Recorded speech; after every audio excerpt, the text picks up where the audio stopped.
In the PASS collective bargaining agreement, effective December 2012, there are new travel and per diem policies that have changed since the last agreement. The allowable en route per diem for temporary duty assignments is based on an average rate of 350 miles per day of travel. Employees on extended stay assignments are authorized to use higher lodging rates if no FEMA rate hotels are available.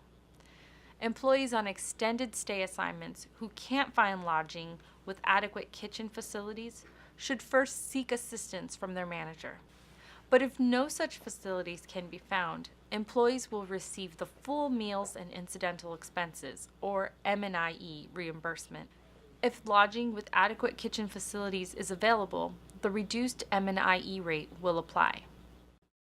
Employees on extended stay travel assignments that last more than 60 days will be authorized a return trip home. This trip must be on non-work time, but expenses for the trip will be covered by the agency. Employees can use their frequent flyer miles for these return trips, as long as they meet FAA travel policy and government-wide regulations. Use of the government travel card in lieu of using a personal credit card is required for all travel when using government rates. When travel is direct between duty points separated by several time zones and one location is outside of the continental U.S., a rest period of up to 24 hours may be authorized. This applies when scheduled flight time, including stopovers of less than 8 hours, make the total trip take more than 14 hours. For engineering services employees, the employee's home, for purposes of the FAA travel policy, must be designated by the employee before an extended stay travel assignment.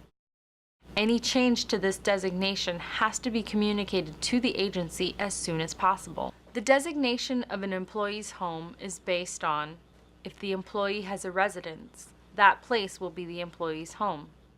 If the employee doesn't have a residence, then the home will generally be the employee's official duty station.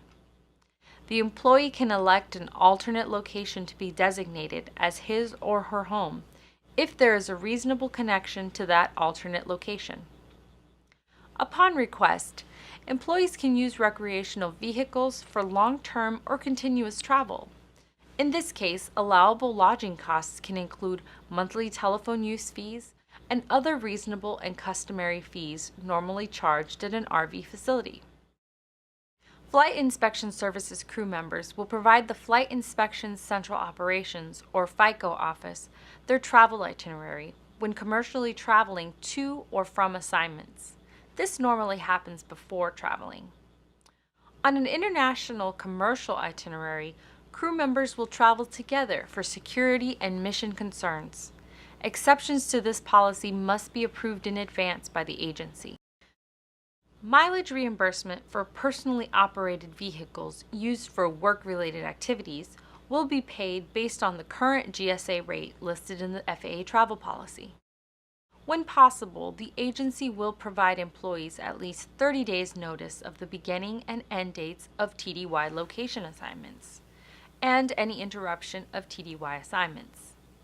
In some instances, normal work assignments may involve short notice travel, and therefore 30 days advance notice can't be given. If long-term extended assignments result in a tax liability on reimbursed travel expenses for employees, the agency can pay an income tax reimbursement allowance, or ITRA. When making travel arrangements, employees can choose to use the government-contracted travel agent, or they can deal directly with airlines, hotels, and car rental services. Also, employees will have adequate time during their workday to make their travel arrangements within a reasonable time after receiving the travel assignment. For employees with disabilities or special physical needs, reasonable travel modification and accommodations are allowed. When accommodations for special physical needs are authorized, the agency will pay approved expenses to cover those needs. Travel modifications in this case are separate and apart from reasonable accommodations required by the Americans with Disabilities Act, or ADA.